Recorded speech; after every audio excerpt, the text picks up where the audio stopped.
ក្តៅ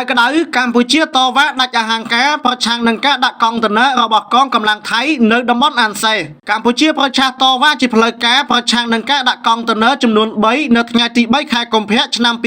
2026ដោយកងកម្លាំងប្រដាប់អាវុធថៃនៅភូមិអានសេឃុំចំខ្សានស្រុកចំខ្សានខេត្តព្រះវិហារនៃប្រទេសកម្ពុជាដែលរៀបរៀងដល់ការចូលទៅកាន់កាប់ច្រកព្រំដែនអន្តរជាតិអានសេនេះបើតាមសេចក្តីប្រកាសព័ត៌មានរបស់ក្រសួងការបរទេសចេញនៅថ្ងៃទី4ខែកុម្ភៈឆ្នាំ2026ក្រសួងការបរទេសកម្ពុជាបានបញ្ជាក់ថាសកម្មភាពនេះដែលជាការរំលោភបំពានយ៉ាងចាក់ច្បាស់លើអធិបតេយ្យនិងបូរណភាពទឹកដីរបស់កម្ពុជាអាចធ្វើឲ្យមានការផ្លាស់ប្ដូរបរិយាកាសសន្តិសុខនៅក្នុងតំបន់និងជុំវិញតំបន់ស៊ីវិលពង្រឹងការគ្រប់គ្រងដោយយោធាឬបង្កើតស្ថានភាពថ្មីនៅលើទីតាំងជាក់ស្ដែងស្ថានភាពនេះធ្វើឲ្យប៉ះពាល់ដល់កិច្ចខិតខំប្រឹងប្រែងកាត់បន្ថយភាពតានតឹងនិងរារាំងដល់ការវិលត្រឡប់ដោយសុវត្ថិភាពនិងថ្លៃថ្នូររបស់ប្រជាជនស៊ីវិលទៅកាន់ផ្ទះសម្បែងនិងទ្រព្យសម្បត្តិរបស់ពួកគេវិញកម្ពុជាជំទាស់យ៉ាងដាច់អហង្ការចំពោះសកម្មភាពខុសច្បាប់នេះដែលជាការពង្រីកការកាន់កាប់លើទឹកដីកម្ពុជាដោយប្រទេសថៃសកម្មភាពនេះផ្ទុយទៅនឹងវិធានការកាត់បន្ថយភាពតានតឹងដែលមានចែងក្នុងចំណុចទី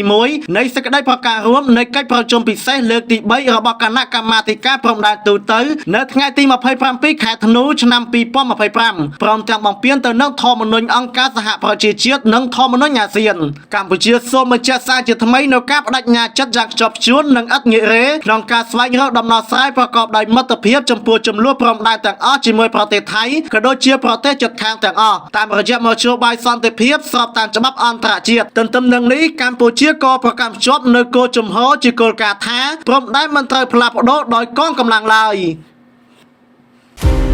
ករណីប្លន់ហាងមាសនៅថៃកើតឡើងគួរឲ្យបារម្ភក្រោយតម្លៃមាសហក់ឡើងខ្ពស់ស្របពេលតម្លៃមាសកំពុងហក់ឡើងខ្ពស់ករណីប្លន់ហាងមាសនៅក្នុងប្រទេសថៃមានការកើតឡើងគួរឲ្យព្រួយបារម្ភប៉ូលីសក្រុងបាងកកបានប្រមានចំទៅកាន់ហាងមាសប្រមាណ100ទីតាំងក្នុងចំណោម1000ទីតាំងនៅក្នុងទីក្រុងបាងកកដែលស្ថិតនៅក្នុងតំបន់មានហានិភ័យខ្ពស់ឲ្យបង្កើតការប្រុងប្រយ័ត្ននិងពង្រឹងការការពារសន្តិសុខដើម្បីការពារអាយុជីវិតនិងទ្រព្យសម្បត្តិរបស់ប្រជាជននិងអ្នកទេសចរក្រោយមានករណីប្លន់លុយនិងមាសប្រមាណ47លានដុល្លារអាមេរិកនេះបើយោងតាមការចុះផ្សាយរបស់កាសែតបាងកកប៉ុស្តិ៍នៅថ្ងៃទី4ខែកុម្ភៈឆ្នាំ2026លោកឧត្តមសេនីយ៍ឯកថាឆៃពីតានីឡាប៊ុនអគ្គស្នងការរងនគរបាលជាតិថៃបានប្រមានការពីថ្ងៃទី3ខែកុម្ភៈឆ្នាំ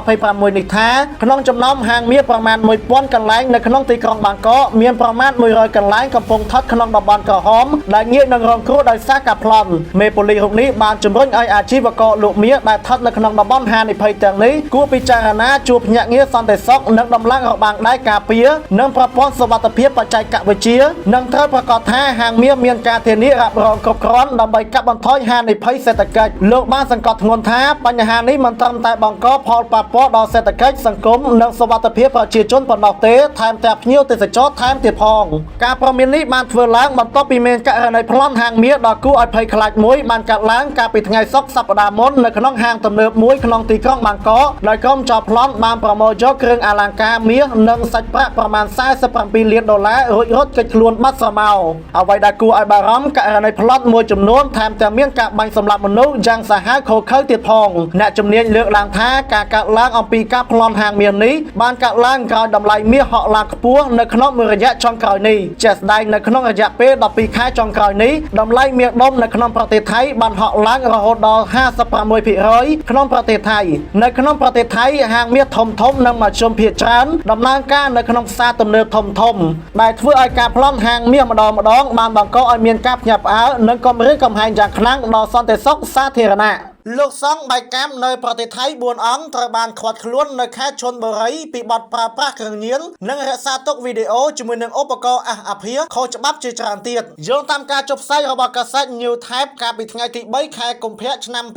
2026បានឲ្យដឹងថាសមត្ថកិច្ចបានឆ្មក់ចូលត្រួតពិនិត្យវត្តព្រំសុថតក្នុងខេត្តឈុនបុរីបានរកឃើញព្រះសង្ឃចំនួន4អង្គមានរក្សាទុករបស់ខុសច្បាប់ជាច្រើនប្រតិបត្តិការឆ្មក់ឆែកឆេរនេះធ្វើឡើងបន្ទាប់ពីអ្នកភូមិបានប្តឹងថា លោកសង្ឃទាំងនេះកំពុងប្រើប្រាស់គ្រឿងញៀននិងលាក់ទុកឧបករណ៍ខុសច្បាប់ក្នុងអំឡុងពេលចូលត្រួតពិនិត្យសមត្ថកិច្ចបានរកឃើញមានរក្សាទុកនៅរូបភាពវីដេអូអាហារភាសឧបករណ៍ផ្លូវភេទឧបករណ៍ពង្រីកប្រដាប់ភេទនិងបញ្ជីឈ្មោះលេខទូរស័ព្ទស្រីកំដរថែមទៀតផងលោកសង្ឃនៅត្រូវបានអាជ្ញាធរចាប់ខ្លួនរួមមានភិក្ខុសុទ្ធានឆៃចន្ទវង្សព្រះជន្ម45វស្សាភិក្ខុវីរៈមុកដាសានិតព្រះជន្ម45វស្សាភិក្ខុឋានាភុកម៉ៃសុតព្រះជន្ម59វស្សានិងព្រះចៅអធិការវត្តភិក្ខុធោធីសាងទេពមុនក្រោយរកឃើញការពិតលោកសង្ឃទាំង4អង្គត្រូវបានផ្សឹកនិងហាមមិនឲ្យបួសតទៅទៀតឡើយក្នុងចំណោមនោះ3អង្គត្រូវបានអាជ្ញាធររកឃើញថាមានសារធាតុញៀនម៉ាតាកកក្នុងខ្លួនចំពោះចៅអធិការវត្តវិញត្រូវបានអាជ្ញាធររកឃើញថាជាជនជាតិការាំងជនជាតិភាគតិចមកពីប្រទេសមីយ៉ាន់ម៉ា